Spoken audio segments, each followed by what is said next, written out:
ہوا ہے، لیکن مجھے اندیشہ بھڑک اٹھے گا، دوبارہ بھڑک اٹھے گا۔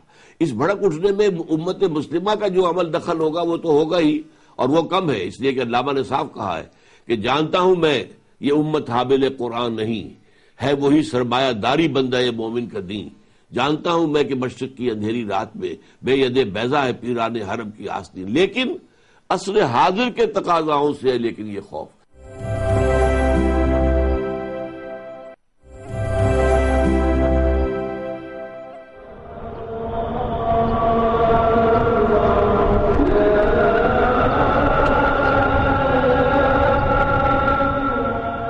علامہ اقبال کی نظم ابلیس کی مجلس شورا کا اہم کردار ابلیس کہتا ہے کہ دیکھو اسلام میں وہ انقلابی خوبیاں ہیں جو ہمارے لیے خطرہ بن سکتی ہیں۔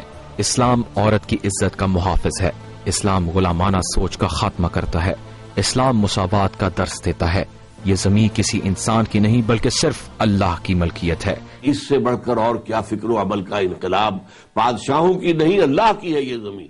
یہ تو سب سے بڑا انقلابی تصور ہے کہ زمین جو ہے وہ در حقیقت انسانی ملکیت نہیں بنتی ہے، انسان کے پاس متاع ہے، این متاع بندہ ہو ملک خداست، ملکیت اللہ کی ہے، متاع ہے، استعمال کرو۔ تو یہ نظام جو ہے جو دیا ہے محمد رسول اللہ نے، تو ابلیس کو اندیشہ یہ ہے کہ اگر دنیا میں کہیں یہ نظام دوبارہ سر اٹھائے گا تو پھر ہمارا معاملہ تو ختم ہو جائے گا، ہمارے سارے ہتھ کنڈے ختم ہو جائیں گے۔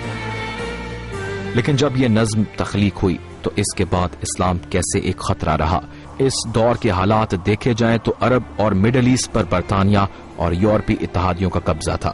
ترکی خود اپنی بقا کی جنگ لڑنے میں مصروف تھا۔ ہندوستان میں مسلمان ایک الگ ملک کے لیے جدوجہد کر رہے تھے۔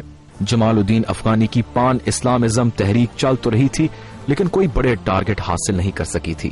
تو پھر اقبال کس طرح اسلام کو ابلیسی نظام کے لیے ایک بڑا خطرہ قرار دیتے ہیں؟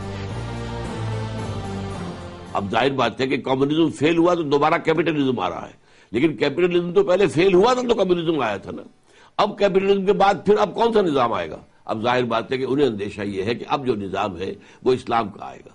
وہ آج آنے والے نظام سے ڈر رہے ہیں، اس وقت کوئی نظام موجود نہیں تھا، آج بھی نظام موجود نہیں ہے۔ پورے عالم اسلام میں 1 انچ زمین پر بھی وہ نظام موجود نہیں ہے۔ نظام تو ہم سارا مغرب کا جو ہے اسی کو لے کر چل رہے ہیں، وہی ہمارا امام ہے، لیکن اسے اندیشہ مستقبل سے۔ خود ابلیس اسی نظم میں ان خرابیوں کی طرف اشارہ بھی کر دیتا ہے جو اس نظام کو بڑا خطرہ بننے نہیں دیتی۔ جانتا ہوں میں یہ امت حامل قرآن نہیں ہے، وہی سرمایہ داری بندہ مومن کا دین۔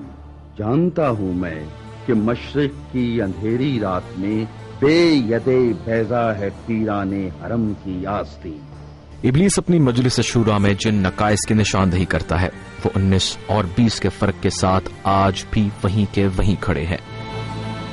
ابن مریم مر گیا یا زندہ جاوید، ہیں صفات ذات حق، حق سے جدا یا عین ذات، آنے والے سے مسیح ناصری مقصود ہے، یا مجدد جس میں ہوں فرزند مریم کے صفات۔ آج بھی امت مسلمہ ایسے چھوٹے چھوٹے مسائل میں الجھی ہوئی ہے جس کا اسلام کی اصل روح کے ساتھ کوئی تعلق نہیں ہے۔ عید کے چاند پر تو اس امت میں اتفاق نہیں، کہیں ایسے گروہ پیدا ہو رہے ہیں جو اس بات پر بحث کیا جا رہے ہیں کہ عورتوں کا اکیلے بازار نکلنا غلط ہے یا ٹھیک، لڑکیوں کی تعلیم کی اسلام اجازت دیتا ہے یا نہیں، کون سا عقیدہ باعث نجات ہے کون سا نہیں۔ فرقہ واریت کے زہر نے مسلمانوں کی زندگیاں تلخ کر دی ہیں۔ مسلمان ممالک میں وہی ملوکیت آج بھی جاری ہے۔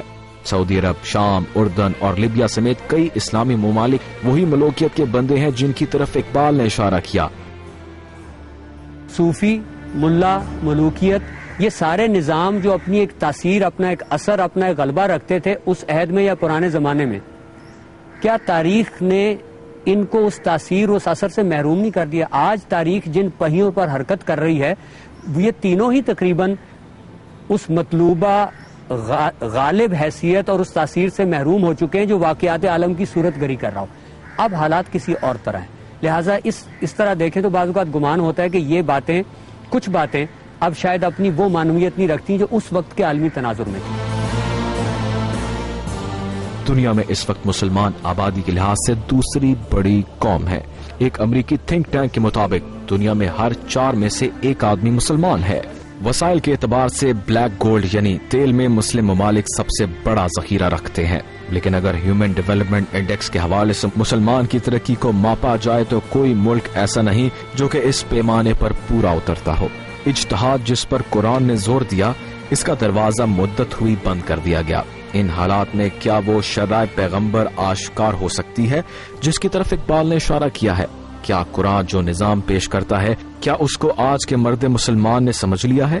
کیا ہم نے باہمی مفادات سے اوپر اٹھ کر قرآن کو سمجھنے کی کوشش کی ہے؟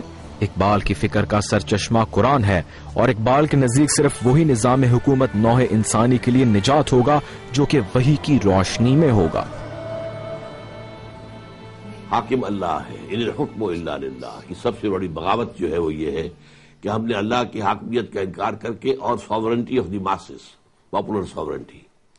نمبر 2، معاشی نظام کے اندر سود، جس کے نتیجے میں بینکوں کا نظام، جس کے نتیجے میں ایک طرف دولت جو ہے اس کا ارتکاز ہوتا ہے، بڑھتی جاتی ہے، اور دوسری طرف بھوک ہوتی ہے۔ یہ تیسرا ہے، اس کے اندر جو ہے شرم اور حیا کے جو تصورات تھے، پردہ، عریانی کے خلاف معاملہ، خاندانی نظام کی اہمیت، ایک والدین کی اہمیت، والدین کی خدمت، اولاد جو ہے اس کا والدین سے تابع رہنا، یہ سارا نظام جو ہے فیملی سسٹم وہ توڑا جا رہا ہے۔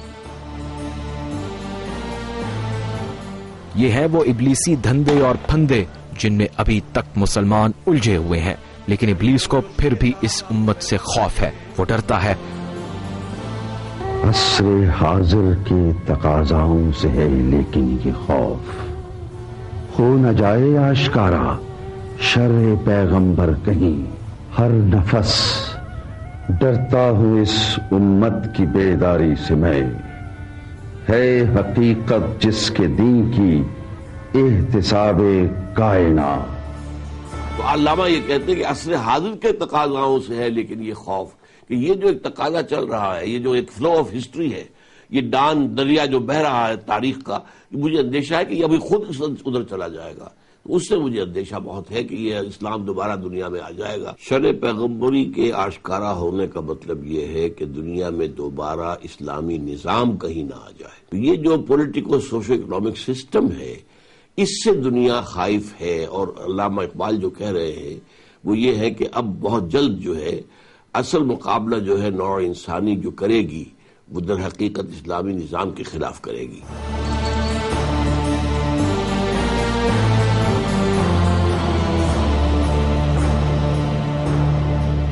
آج کے دور میں فکر اقبال سرچشمہ دانائی ہے جو مسلمانوں کو ان کے شاندار ماضی کی یاد دلاتا ہے۔